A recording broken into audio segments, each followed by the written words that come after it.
Hello everyone and welcome to the Women in Media Belfast interview series. My name is Amanda Ferguson and I am today joined by Kathryn Johnston, journalist, author and trade union activist. Kathryn, welcome. Thanks very much, Amanda. I'm delighted to be here. Good, good. We are going to cover a range of topics today, including what's great about being a journalist, a bit about your career, the challenges that women journalists face, the attacks on press freedom, the appalling threats that journalists in Northern Ireland are subjected to, the importance of trade union activism, and your role as an NUJ equality officer. So let's get started. Now, I know that we were supposed to do this interview 2 weeks ago and again last week, but life got in the way, as it has the habit of doing. However, we are here now. So thank you so much for being our first guest. We really appreciate it. And I'm just going to start off by asking you, how are you and how are you finding these unusual COVID times? Well, I'm doing good, but I mean, Zoom is the bane of my life at the minute. It is. I find it really, really difficult. But for every challenge, you've got to find the opportunity in it. And I've been very, very encouraged by the amount of people engaging. Unfortunately, all the engagement isn't terribly positive at times, but that's another story. Indeed, But we'll get to that. it is difficult. And I'm used to. I live in Ballymena, and I was used before to going up and down to Belfast, just nearly every day of the week. I'm deputy editor of View Digital as well as a um, Freedom. freelance. And I was used to going out and meeting people. I am really finding it one hell of a challenge. And I think it's very difficult for working journalists in terms of access to politicians.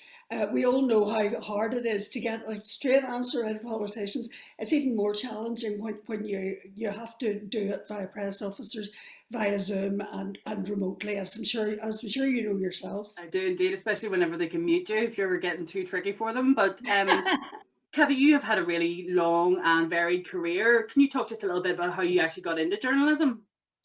I got into journalism completely and totally accidentally. Although as a child, I always wanted to write. That was my one big ambition, to write. But I thought I was going to write the great Irish feminist novel, not be a freelance journalist. And yet, Starting off writing Who's for the Sunday World. And then after that, my first proper commission was, and it is a very long and varied career because it was back in 1985, and it was a piece for Fortnight magazine about the outrageous links between certain unionist politicians and far right groups in Europe, America, and Great Britain. And I named and shamed it in Fortnight, and I really enjoyed the feeling that you were exposing something that was so worthwhile. And after that, I just did a media studies degree as a mature student in Coleraine, which was fabulous. Really enjoyed it. and And that was I've for realised ever since. your first piece. Your first byline was for Martin O'Hagan, the late It Martin O'Hagan, who we was, know was yeah, murdered. And I was lucky enough at the start of my career to win the Martin O'Hagan Memorial Bursary that was in his name, which was a real boost at the start of a young journalist's career. absolutely. And it was Yeah. mentioned at our NUJ branch meeting the week before last, actually, when we were talking about Martin and how we could commemorate him. And your name came up as, were you the first winner of the Martin O'Hagan Memorial I Prize? don't I think think you were. so. I'm not too sure. I remember at the press awards that Jim McDowell gave me a big bear hug and let me go onto the stage for quite a while to go and collect it. But it was lovely to have that recognition, and I think it's important that those types of memorials take place, particularly given the circumstance of Martin's death. Um, Kathy, can you talk a little bit about female representation at the start of your career? Has much changed? No bugger all, to be quite brutally frank, Amanda. Um, there always were. I mean, women journalists. There's a long tradition of women journalists, and that's one of the reasons I'm so delighted to see women in media starting up, because it's important for women journalists to get involved, to have that additional forum, but it's equally, if not more important, to have a forum where we can discuss the representation of women in the media. And I think if you look back to the 60s, the veteran journalist, like myself, a veteran, Catherine Whitehorn, who wrote for The Observer, was an absolute trailblazer. But she was one of a very few. And I think one of the difficulties with women journalism is you tend to get, unless you push against it, and I'm very, very glad to see that there are an increasing number of younger women going for investigative stories, going for heavy political and security and crime reporting. But oh, I've lost my train of thought. I'll be with you. Representation, just about Yeah, the number of representation. women that Yeah, are around. it's still very weak. Women tend to get sidelined into the softer stories, and it's very difficult to get a foothold in it. Now, we make up just over, women make up just over 50% of the population in Ireland, yet we're something like about a third of the working journalists in the whole of Ireland, which is appalling and atrocious in this day and age. And And it's something that the National Union of Journalists is very keen to redress. there's perhaps an issue there and about where the women journalists feature in the lineups, how senior that they can be. And we know that like journalists working in Northern Ireland face a range of challenges. We know that the NUJ backed our colleagues, the investigative journalists Trevor Burney and Barry McCaffrey, the No Stone Unturned filmmakers, over their arrest, the subsequent court battle that followed, and their ongoing challenges with the PSNI. So solidarity to them. And you yourself, Kathy, were you've had very many challenges in your career as well, including being arrested. Can you talk a little bit about that? Well, it was quite bizarre, and I mean, I almost feel embarrassed talking about the reasons why we were raided and arrested. Along with my late husband, Liam Clark, I'd written an unauthorised biography of Martin McGuinness, and we'd published transcripts of conversations at the back of the paperback edition, which had Mo Mowlam calling Martin McGuinness babe, and so on and so forth, and there were other phone calls, and we published those transcripts, and there was quite a lot of outrage, especially, establishment outrage. I have to say, most people were fascinated by seeing another side of the political structures. But the first thing I knew about it, Amanda, was the police had come to our door and said they had a warrant to search the house. And so on and so forth. And the next thing, I was pouring myself a cup of tea, putting water in the tea bag. I looked out my kitchen and there was a man in a white boiler sitting with a submachine gun walking around the garden. I couldn't believe it. There were three, what do you call them, Land Rovers. There was a tactical support group. There was CID. There was everybody. They kept us till 2 o'clock in the morning. In the house. My daughter was 9 at the time, and she was sat actually in a sleepover at my neighbour's house, and I was due to pick her up at the end of the street the next morning to take her to school, and I had phoned my neighbour at 2 o'clock in the morning to get her to mind Alice. But I felt really, it was horrendous. We were arrested. I spent the night and most of the next day, apart from interviews, in Antrim Serious Crime Squad, as crime unit in Antrim there, which was an experience. I woke up the next morning, you looked at the ceiling, and there's, if you have any information, contact Crime Stoppers written on the ceiling, which amazed me. And I said to the wee sergeant who was coming in to check it was okay, I said, that gave me quite a shock. And she says, well, some of the clients we get in here don't remember where they are when they wake up the next morning, which, just shows there's funny side to everything. But I'll never forget. Now, it really was a shocking experience. It was dreadful after it. They turned the house upside down. They took away 8 evidence bags, which are basically plastic sacks, kind of yay big, some of which are still in the garage. They took kids' videos, all that kind of stuff. And I remember writing a piece and complaining. We complained to the police ombudsman. It was nearly alone at that time. And we were vindicated totally. Disciplinary action recommended against the police. And we sued the PSNI for wrongful arrest and got a sum of compensation.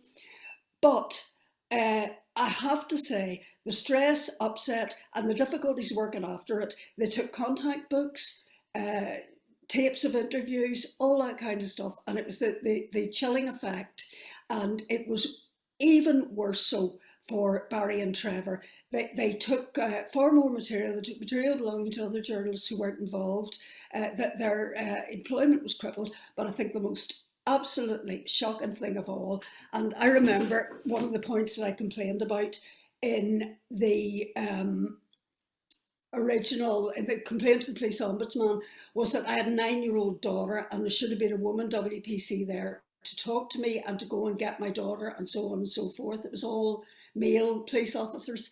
And I remember then, after Barry and Trevor were released, at one stage, Trevor put up the most amazing post, which framed it in all its meaning for me. And that was his 9-year-old daughter had had her mobile phone lifted by the cops. And he mentioned that, and he said, and every time I think of that, I think of Emma Rogan, who was 9 years old when her daddy was killed at Loughin Island. And that's what it's about.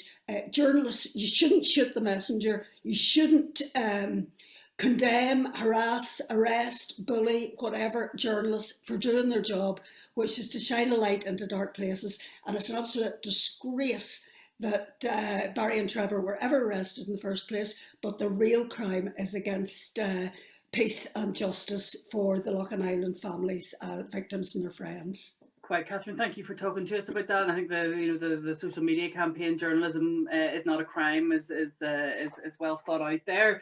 We know that there are a range of challenges facing journalists at present: a changing media landscape, budget difficulties, balancing responsibilities, online misogyny, the pay gap.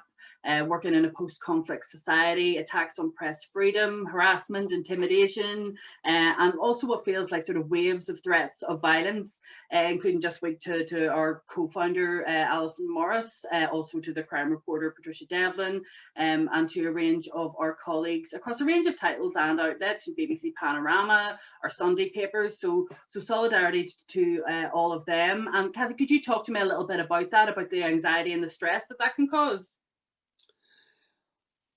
The first time I got a threat was after I wrote for Fortnight, and that was basically a black bin bag full of shit inside an envelope, which was posted to my house in Glengormley. After that, I was followed, I got obscene letters and so on and so forth. But I was young, I didn't take it all that seriously. But as time went on, first of all, Veronica Guerin was shot dead, then Martin O'Hagan, and then almost 2 years ago, Lyra McKee. And the situation's getting worse. Social media wasn't, I can't even remember if there was internet back in the day when I got threatened first time. But, I think you can't, we're all human, we all bleed, we all have feelings. Even if somebody disagrees with me on social media, I find it quite irritating, and or maybe that's just my ego. Kathy, there's a difference though between having robust exchange and people being abusive, which happens. Absolutely, that's absolutely it. And the abuse and threats that Trish Devlin has had over the last few years, that Alison Morris has had over the last few years, and it's coming from all quarters. It's outrageous, it's appalling. But the first time I really felt anxiety was after our arrests. No, that's a lie. It was after a death threat that my husband got. We had to move house and so on. That was back in 1988. And I'm telling you, that was rough. That was really rough. Then the anxiety resurfaced after the arrests in 2000 and whatever it was. And when I say anxiety, I'm not just talking being a bit worried or something like that. I'm talking about palpitations, nausea, high blood pressure. At one stage, I found out that it's ridiculous, but I think we'll be talking about this. We have to name a thing to be able to deal with it. And at one stage, I found out my heart was pumping, palpitations, blood flooding up and down my arms. And I found out that pharmacists in Northern Ireland would test your blood pressure for you. And I went round damn near every pharmacist in Ballymena getting my blood pressure tested, until eventually I sought medical help. I got anti-anxiety medication and I got counselling, and that really helped. And it's something that we all have to be aware of. It's not nice. It's not nice in the slightest, being under threat. It's hideous, it's vile, and it's cruel, and it very often has a very, very unpleasant misogynistic anti-woman bias. And I think an awful lot of it in the north of Ireland, certainly, it's there are a lot of people manipulating, and a lot of people have become so disengaged from the democratic process here. They've grown up through the Troubles. They're used to the days when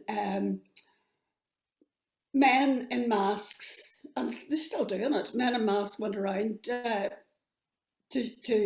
shut people up. They've got used to that. So they think that they can use online media, online threats to do the same thing. It's like a dog goes around pissing on lampposts to mark out its territory. And that is exactly what the paramilitaries are doing. And it's not unique to one side or other. Yeah, and we know that there's a sort of spectrum of that, from low-level stuff right the way through to those death threats. And we as NUJ activists are very aware of the difficulties journalists face. And there was, widespread backing among members, NUJ structures and branches, for the Stand Up for Journalism campaign. And the NUJ can offer support to members who need it. So could you explain a little bit about the structures in place for people to access support if they do need it? Well, basically, any member of the NUJ who is under threat, harassment, anything else, the first move that most people make is contact their employer and advise them of that. And if it hasn't been the PSNI have informed them of the threat, they would be well advised to inform the PSNI and get assessments and so on. Unfortunately, it depends very much which particular area you're in and which particular officer you speak to, what kind of response you get from that. I was quite heartened to see Simon Byrne's comments, incidentally, but fine words butter no parsnips, and let's see what he does after it. We have an Irish organiser, Ian McGuinness, who quite often talks and very, very confidentially counsels and liaises with people who are either under threat or feel they may be under threat, and will advise and help them in complete confidence. Unless someone, we have a policy of keeping the names of all people who have received threats anonymous, even to our own branch members, unless they themselves wish it to be known. Another way in which the NUJ can help, and after Lyra McKee was killed, myself and two other journalists took advantage of it. We had bereavement counselling up in Derry, and that was immensely helpful. And I have to say, the NUJ offered to pay for it, but the absolute dote of a counsellor in Derry who dealt with us refused to take any payment whatsoever because he was so ashamed of what his city had done. First point of call then is your employer, the PSNI, and your branch as well, and whoever you trust within that branch to sort of bring forward your case. So on top of that, why is it so important to you being part of a trade union, Kathy? Because you've been involved with NUJ for years, and why should it be important to young journalists coming through, including our freelancers, which make up quite a big whack of the journalists that are working in the north? One of the best things I ever did was join the NUJ, Amanda. I'm sorry I didn't join it earlier, because I doubt I'll live long enough to get my life membership and get reduced dues now, but that's a story for another day. But the reason young journalists should join the NUJ is there's power, and strength is power. We need to work together. We need to raise issues like our news recovery plan, which the old party assembly group on the media has now taken up and is calling for submissions on the future of the media. We all know how woeful it is, and we all know the way in which newspapers are hamstrung by the assembly stranglehold and advertising, where you've got falling revenues. I'm one of the few people, I love the NUJ mug, by the way, and one of the few major advertisers is the Northern Ireland Executive, when they're advertising in Irish, English and Ulster Scots, which takes up quite a lot of page space.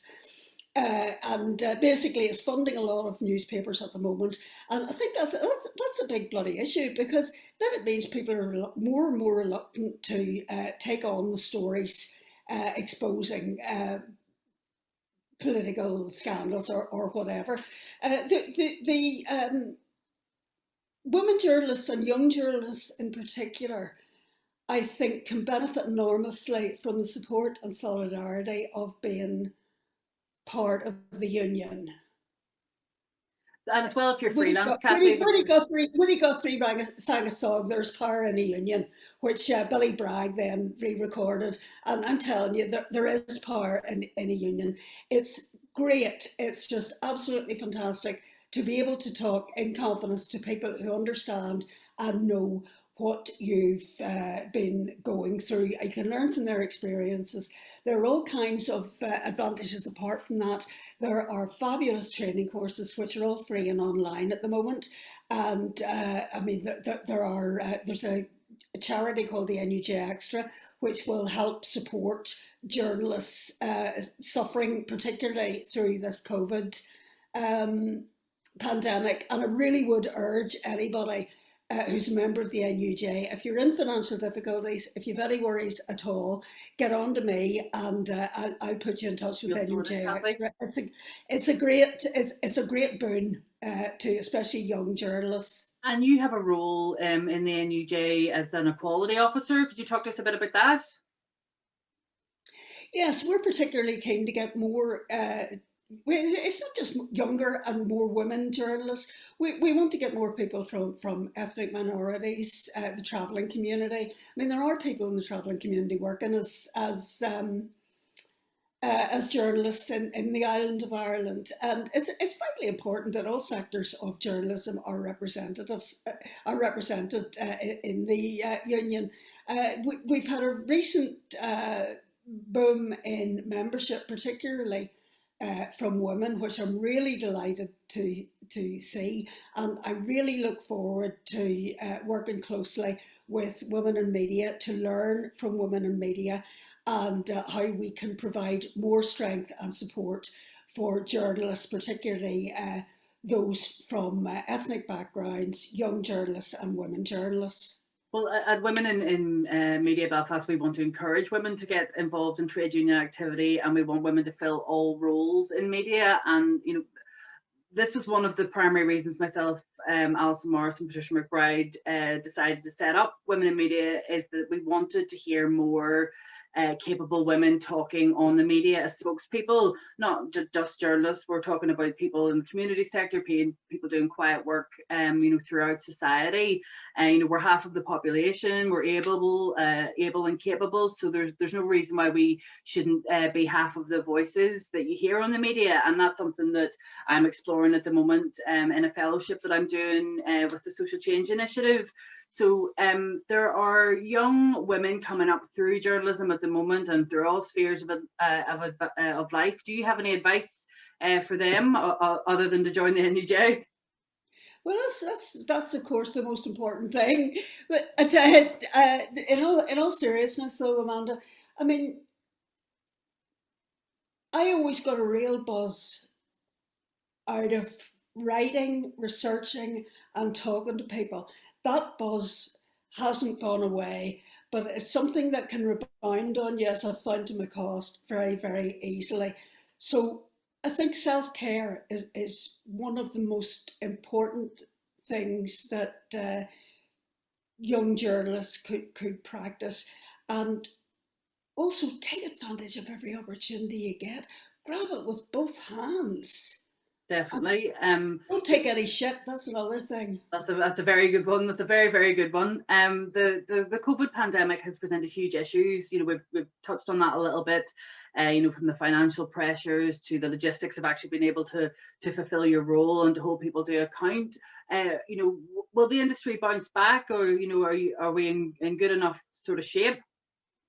There was a very interesting piece in the Irish Times last week about financial initiatives for the government to give support to newspapers, and I think it's beyond it. I mean, the state subsidises television, both north and south. I mean, why shouldn't they subsidise particularly specific forms of journalism, like journalism which is exploring areas of life that, you know, what's that ad? The beer that reaches where other beers can't, or something like that. But we need something like that for journalism. And I mean, there are two issues: the effect of COVID on women, particularly carers, particularly women working there. They often bear the brunt of dual responsibilities. But also the effects of Brexit on women. I mean, it's absolutely shocking. And Amanda, I think I've got a bit lost here. I tend to burble on. No, But no, you're grand. We're just talking about the media industry bouncing back, and you know the challenges that we face now. Like, you know, we're looking to the future. Have you got confidence about the future of media? It's changing, I suppose. It's changing. I think it's changing. I think I have confidence about it, but I think my confidence is coming from the independent sector, from people, from sisters doing it for themselves, if you want. I mean, View Digital as a member, we're regulated by Impress, and they have a very good training and mentoring selection of schemes and so on, and the very useful forums where we discuss funding and business models and so on. Unfortunately, nobody has come up with a winner yet, so it is a struggle, it is a challenge. Okay, and but one thing I'd like to mention, Amanda, is I think it'd be very important for young women journalists in particular. The Committee for Investigative Journalism last year ran a Lyra McKee investigative journalism bursary to fund someone on wage or low income to attend their summer school on investigative journalism. And I will get you the details, and you can circulate them to Women in Media, because I think that would be a real help. Certainly, that's great. And I think we have touched on a lot of challenging issues, you know, perhaps some of the more negative sides of journalism as well. But I wanted for a second also focus on the good things about being a journalist. You mentioned there about the buzz and, you know, what a great career it is. Do you want to talk about that a little bit?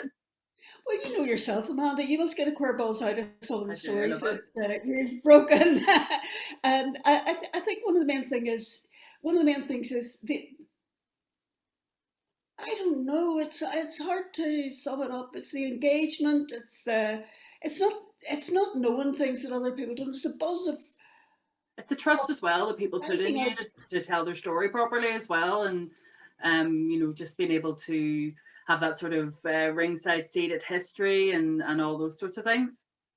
I think that's true, and I think it is a very big responsibility, and particularly when you're reporting women's issues, to fully reflect both sides of the story. I mean, Belfast Women's Aid recently circulated a very, very useful document about responsible journalism, domestic violence and partner violence. Yeah. And I can't remember. I know there were two journalists involved in advising that. That was Alison and Tara from the BBC. Tara Mills, absolutely. And that is a very, and others. That is a very, very useful document, because it goes over all the issues involved and illustrates the need for sensitivity. But I have to fess up here. I did a terrible thing one time, and this is one of the most basic things that a young journalist, and I was quite an old journalist when I did it too, it was only a few years ago, but it's one of the most basic things. Check your bloody facts. Check them twice if possible. Get somebody to read your copy for howlers and bloopers and all the rest of it. And that's one of the biggest responsibilities you have, to get it right, to shine a light into dark corners, to get the truth, not to be fobbed off with nice words and promises of help in the future, but to get it right, to get down to write to the best of your ability. And after you've done that, read it back and make sure you're not really writing with your own voice, but you're writing with the. I think it's very important.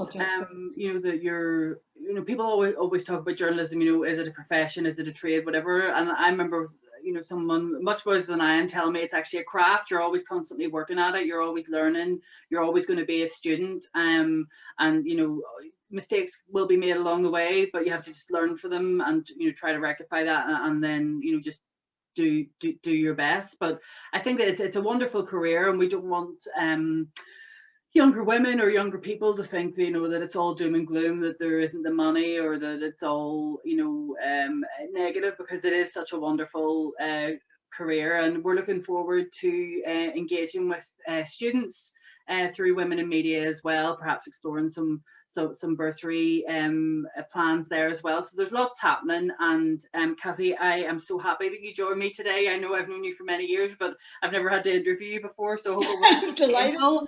And is there anything left that we haven't covered that you think you wanted to say, or anything you wanted to plug? I know that we have a branch meeting come up soon, and it would be nice to maybe see some new member applications. Well, it certainly would. And to apply to the NUJ is extremely simple. You go online, go to www.nuj.org, and I can't remember whether it ends at .org or whether it's .org.uk after that. But there's an online application form. There are special rates for students and temporary members and so on and so forth. So you needn't be worried. You're going to be getting a big swathe out of your earnings if you're lucky enough to have any at the minute. It's very easy. You need a proposer and a seconder. And I mean, I'm more than happy to propose or second anybody, as I'm sure you would yourself, Amanda. That's brilliant, Kathy. Thank you. And there's one final bit of advice that I'd like to give you, Amanda, or that I'd like to give young journalists. If I can paraphrase the words of Nell McCafferty and talk about my sisters, we don't have to take it, sisters. We never have, and we never will. And we're fighting back, and that's both economically, in terms of abuse and misogyny, and it's in terms of representation. And I look forward to seeing the young and women journalists at the Women in Media inaugural International Women's Day, which I'm really looking forward to.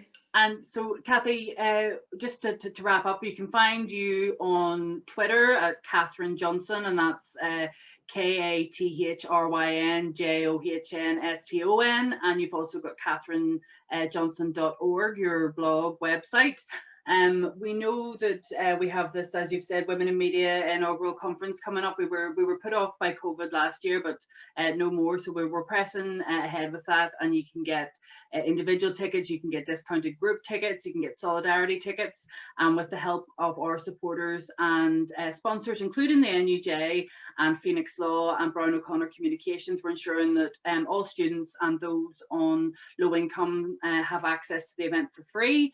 We're really looking forward to an inspiring day. We have 3 fantastic panels lined up, incredible women, media workers, and also people working in their community who have so much to offer and should appear on the media much more often. And if anybody watching wants to find out more about that, or indeed to get in touch with myself and Patricia McBride and Alison Morris through Women in Media Belfast, you'll find us on social media at WIM Belfast. That's where I think we're on Facebook and Instagram and Twitter and all the rest. And our website is www.wimbelfast.com. So thank you very much, and thanks again, Kathy. Thanks, Amanda. It was a pleasure.